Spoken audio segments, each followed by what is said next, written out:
بل پڑھی حضرت موسیٰ علیہ السلام کوہ طور پہ کھڑے، میرے رسول پاک علیہ السلام فرماتے ہیں جناب موسیٰ علیہ السلام نے اللہ کی بارگاہ میں عرض کیا، اے اللہ ساری دنیا کہتی ہے ہم عزت والے ہیں، ہم عزت والے، من اعز عبادہ کا یا اللہ، اے اللہ تو بتا تیرے بندوں میں عزت والا کون ہے؟ تو حضرت موسیٰ کہتے ہیں رب کریم نے فرمایا اذا قادرا غفارا، جس کے پاس بدلہ لینے کی طاقت ہو پھر بھی معاف کر دے وہ بڑی عزت والا ہوا کرتا ہے۔ جو اینٹ کے جواب میں پتھر مار سکتا ہو، جو گولی کے جواب کے اندر 15 گولیاں مار سکتا ہو لیکن معاف کر دے وہ بڑی عزت والا ہے، عزت والا ہے جو معاف کرے۔ حضرت فخر جہاں دہلوی بہت بڑے درویش تھے، سلسلہ عالیہ چشتیہ کا بہت بڑا نام، اور اس صوفی کے آپ حالات پڑھیں تو رب کریم نے بڑا ہی نوازا ہوا تھا۔ دلی کی جامع مسجد کے خطیب، اور ان کی کرامت یہ تھی کہ جو آدمی آ کے سامنے کھڑا ہوتا تھا نا اسے بتانا نہیں پڑتا تھا کہ میرے دل میں کیا ہے، بتانا نہیں پڑتا تھا، سامنے آ کے کھڑا ہوتا تھا تو حضرت ہاتھ اٹھاتے تھے، کہتے تھے اللہ یہ بے اولاد ہے اسے اولاد عطا کر دے۔ دوسرا آ کے کھڑا ہوا، خوشی نہیں ہو رہی آپ کو؟ دوسرا آدمی کھڑا ہوا، دوسرا آدمی، اس نے آ کے کہا دعا کے لیے سامنے کھڑا ہوا تو حضرت کہنے لگے اے اللہ بیمار ہے، وہ کہتا میرے دل میں بات تھی مجھے بتانی نہیں پڑی، اتقوا فراست المومن فانه ينظر بنور اللہ، نبی پاک نے فرمایا مومن کی فراست قلبی سے ڈرا کرو، وہ تو اللہ کے نور سے دیکھتا ہے، نور الہی سے میں بیمار ہوں، کہنا نہیں پڑا، حضرت نے دعا کر دی۔ اب جب اجتماع زیادہ ہو گیا، لوگ بڑھ گئے، دلی کی جامع مسجد کے باہر بھی صفیں بچھنے لگی، تو بادشاہ کو ٹینشن ہو گئی کہ یہ مولوی میرے لیے مسئلہ ہی نہ بنا دے کل کو۔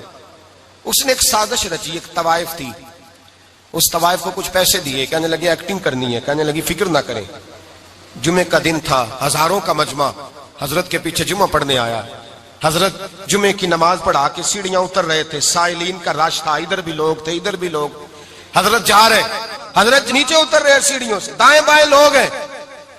وہ بی بی آگے بڑھی اور اس طرح اس نے گفتگو شروع کی جیسے بڑا پرانا جاننے والی ہے، پتہ کیا لفظ ادا کرتی ہے؟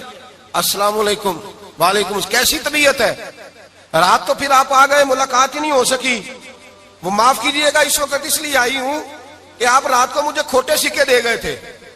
کھوٹے سکے، تو میں بازار گئی ہوں تو دکاندار نے لیے نہیں، تو یہ کھوٹے سکے۔ وہ جو دائیں بائیں لوگ تھے نا مد و جزر ہونے لگا، جو پیار میں کچے تھے وہ تڑپنے لگے کہ ہمارا پیر رات کو کہاں ہوتا ہے، ہم نے تو کبھی پوچھا ہی نہیں، ہم تو سمجھتے ہیں حجرے میں ہوتا ہے، یہ رات کو کہاں ہوتا ہے، کہاں ہوتا ہے رات کو؟ جنہ اندر عشق سمایا اونا نہیں پاج جانا، سارے ایسے نہیں ہوتے، جنہ اندر عشق سمایا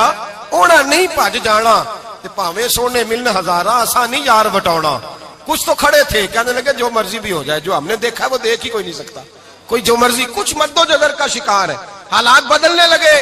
اب وہ بی بی اس طرح گفتگو کر رہی ہے جیسے بڑی پرانی جاننے والی ہے، کہنے لگی کھوٹے سکے دے گئے تھے، دکاندار نے لیے نہیں۔ حضرت کے چہرے پہ کوئی شکن نہیں آیا، آپ نے اپنا ہاتھ اٹھایا، جیب میں ڈالا، الٹا ہاتھ، پیسے نکالے اور سیدھا ہاتھ اس بی بی کے سر پہ رکھا، کہنے لگے بیٹی فکر والی بات کوئی نہیں، تم مجھ سے اصلی سکے لے جا، جا اصلی سکے لے جا، تیرا کام ہو جائے، اور فکر نہ کرنا، پھر بھی ضرورت پڑے نا تو آ جانا، میں اصلی سکے دے دوں گا۔ یہ لفظ کہہ کے حضرت نیچے اترے تو وہ دوڑی ہوئی آئی، پلٹ کے آئی، پیروں میں بیٹھی، کہنے لگی بابا تو کس مٹی کا بنا ہے، کس نور سے تیری تخلیق ہوئی ہے، کس حسین مزاج کا تو مالک ہے؟ میں وہ بی بی جس کو سارے لوگ گندی نظر سے دیکھتے ہیں معاذ اللہ، اور میں فلاں بادشاہ کے کہنے پر ایکٹنگ کرنے آئی طوائف، اور میں تیرے دروازے پہ تجھے بدنام کرنے آئی ہوں اور تو نے مجھے بیٹی بنا لیا ہے۔ آج تک کسی نے بیٹی نہیں کہا اور تو نے میرے سر پہ ہاتھ رکھ کے کہا بیٹی، یہ لفظ کہے قدموں میں گری، اٹھ کے حضرت نے سر پہ پھر ہاتھ پھیرا، اٹھی، آنسو پونچھے، نقاب اوڑا، کہنے لگی اب میں دلی والوں کو بتاؤں گی کہ فخر جہاں کی بیٹی کس طرح کی ہوا کرتی ہے، اب بتاؤں گی فخر جہاں کی بیٹی کس طرح کی ہوتی ہے۔ فرمایا میرا مکان اب کسی طوائف کا کوٹھا نہیں رہے گا، میں اسے مسجد بناؤں گی، اب قیامت تک وہاں سے یا درود پڑھا جائے گا یا محمد عربی کے نام کی اذانیں پڑھی جائیں گی۔ یہ عزت ہے، یہ وقار ہے۔ بھائی آپ کسی کو معاف کر کے تو عزت لے سکتے ہیں، یہ بھی تو ہو سکتا تھا نا پکڑ لو اس کو، یہ تمہارے پیر پہ الزام لگانے آئی ہے، پکڑو مارو، یہ بھی کام ہو سکتا تھا، لیکن حضرت نے معاف کیا، معاف کیا۔ امام زین العابدین میرے مصطفیٰ کریم کے نواسے، امام حسین کا میدان کربلا میں بچ جانے والے اکیلے بیٹے، اور امام زین العابدین فرماتے ہیں میں اگر 1 مہینہ عمرہ کرنے نہ جاؤں تو حجر اسود میری خواب میں آتا ہے